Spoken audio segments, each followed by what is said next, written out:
We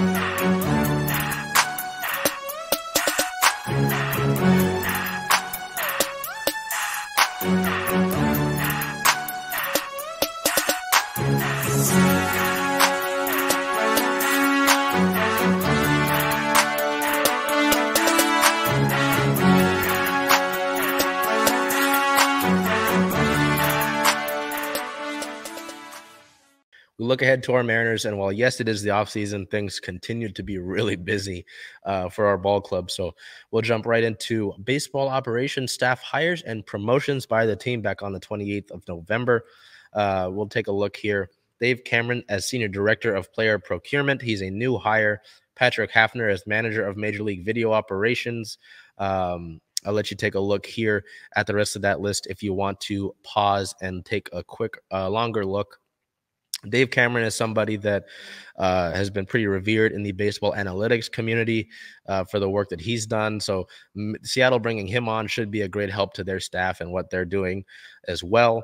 But yeah, you look at a lot of the list here, you're hoping that this group of people, with the major league clubhouse managers, senior analysts, lead analysts, data strategists, that this just makes the Mariners better and helps push them forward going into next season, looking to build off of last year's playoff appearance and advancement to the ALDS. So from there, we've got some smaller news that took place on the 28th as well. There was a rumor that the team is interested in outfielder Michael Conforto. Seattle is among the teams that are interested in the free agent outfielder. Conforto did not play last season due to a shoulder injury in the offseason before that. He had some chances to sign with the Astros, and he declined that deal. He is a native out of Redmond, so that'll be interesting to see if Seattle takes a flyer on him. But, with the moves that they're making, I don't know. I'm not sure if this is something serious that they pursue as we get closer to spring training. Also on the 28th, the team signed relief pitcher Trevor Gott to a one-year deal. He's a right-hander. I view this just more as a sort of another guy that Pete Woodworth and the coaching staff can work on out of the bullpen. This just seems like one of those things. I know that this was a move when the team acquired the player out of Kansas City. A lot were like, oh, he's going to be the same deal, and then he got put on waivers. So it will be interesting to see if Trevor Gott, who had some interesting stats this past season, ends up in the bullpen for the Mariners. So moving on here, on the 30th of November, the team promoted Andy McKay to assistant general manager. McKay enters his 8th year with the Mariners. He was hired as the organization's director of player development on October 21st of 2015, promoted to senior director of baseball development on November 15th of 2021, spending all of the last 7 seasons overseeing every aspect of the Mariners minor league system, including roster management and skills development. So this is a big deal for McKay, obviously, to get this sort of position with the Mariners. Has spent a lot of time with the minor league guys. As an assistant general manager, McKay will oversee baseball development at all levels, including player and staff development, mental skills, and education programs across the organization. He will oversee the director of player development and help advise in roster building, as well as installation of Seattle's system and programs on all levels. So you want to look at that sort of thing for the Mariners. But this next sort of headline that we'll get to is a direct sort of impact that direct sort of result of the impact that McKay had for the Mariners, as on December 1st, the Mariners were named as Baseball America's MLB Organization of the Year. Jared Dipoto says that we are incredibly honored to be recognized in this way by Baseball America. The significance of this honor is best seen through the prestigious list of organizations who precede us, whom we are humbled to join. The Mariners went 90-72 for the second consecutive season, earning a postseason berth for the first time since 2001. Seattle is one of 6 franchises to win at least 90 games in each of the last 2 seasons, along with the Dodgers, Astros, Yankees, Cardinals, and Blue Jays.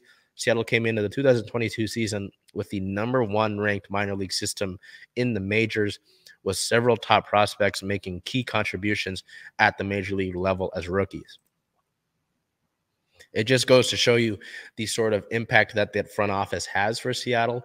And so when we talk about, when we go back to here, that list of promotions and staff hires in baseball operations, that's what Seattle is looking to maintain. That sort of excellence, that sort of performance from its front office. Not just the players, not just the coaches, but the front office that puts those players and puts those coaches in the places to succeed, and not only just make this past year's postseason berth just ending the drought and just a 1 year thing, make it a year-to-year thing that this city and this team can be proud of, in contention, to win the big one.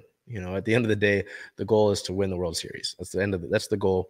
And that's what you're hoping, that hires like that, when we look at baseball operations and Andy McKay moving to assistant GM, that's what you're hoping to strive. That's what you're striving for, right? So we'll look at that. So with McKay getting promoted, that left a hole in the director of player development in that seat.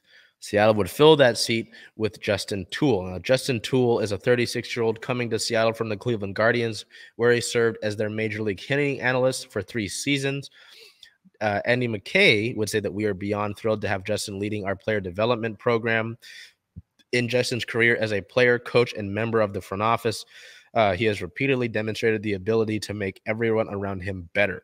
With this hire, we have ensured that both our staff and players still continue to grow in ways that will bring us closer to a championship in Seattle.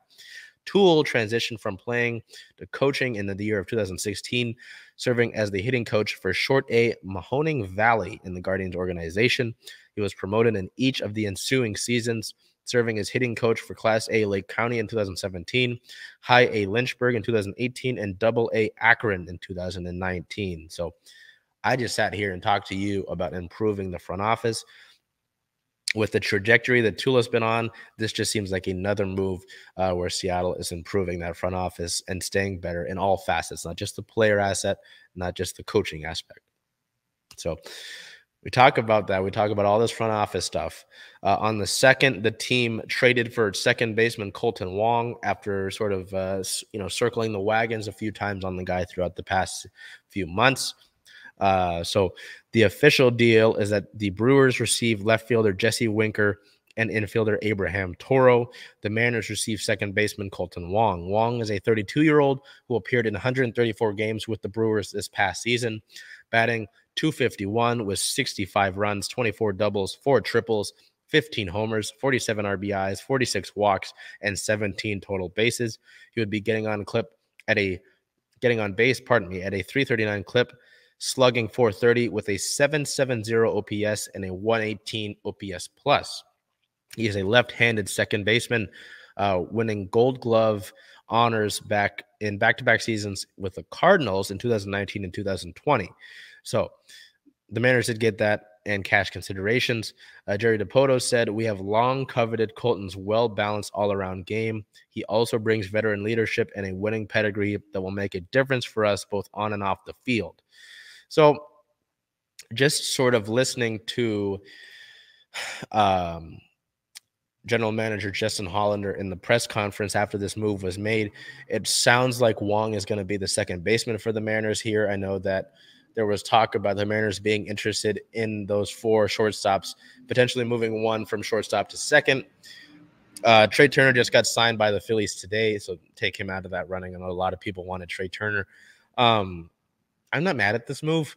It's really sounded like, well, Wong had a down year defensively for the Brewers this past season, but it really sounded like Hollander was very confident in the ability of the organization to bring Wong back to his best potential, especially with infield coach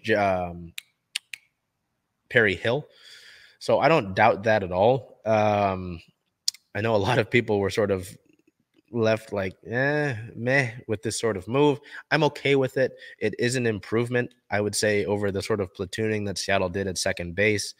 That's not to say anything against a certain fan of ours' his favorite player, but it just seems like this is where Wong is going to be. He's going to be a starting second baseman for Seattle. And now Seattle, well, that was the thing too, is that Hollander said that this team will continue to look to improve offensively anywhere they can. If the right situation arises, that they'll take that shot. It just doesn't seem like they're going to add, though, at that second baseman spot, or that they wanted to move JP Crawford to second base or anything like that. So I'm okay with it. It seems solid with Perry Hill to help Wong. It sounds like he will see an improvement defensively.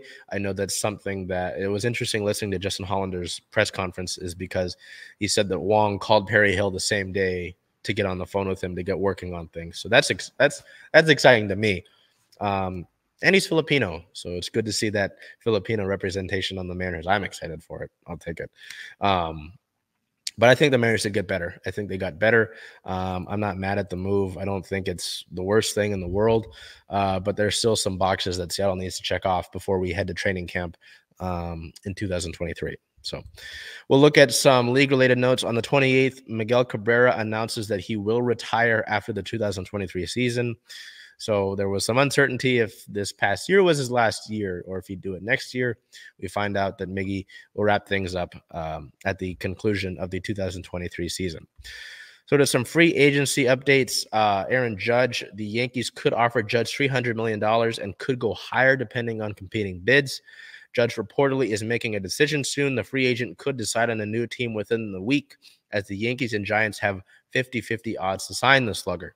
Jacob deGrom on December 1st at 3:46 p.m. The Mets believed that Jacob deGrom wants to stay and he won't go elsewhere. The next day at 5:07, it would be announced that deGrom signed a 5-year, $185 million deal with the Texas Rangers. New York Rangers, Texas Rangers, hockey, baseball. My apologies. So the Rangers get a little bit better. They're still missing a ton of pieces, but it's just funny to me. But the Mets did replace deGrom and sign Justin Verlander to a 2-year deal. So good for them. That'll be it for our Mariners here.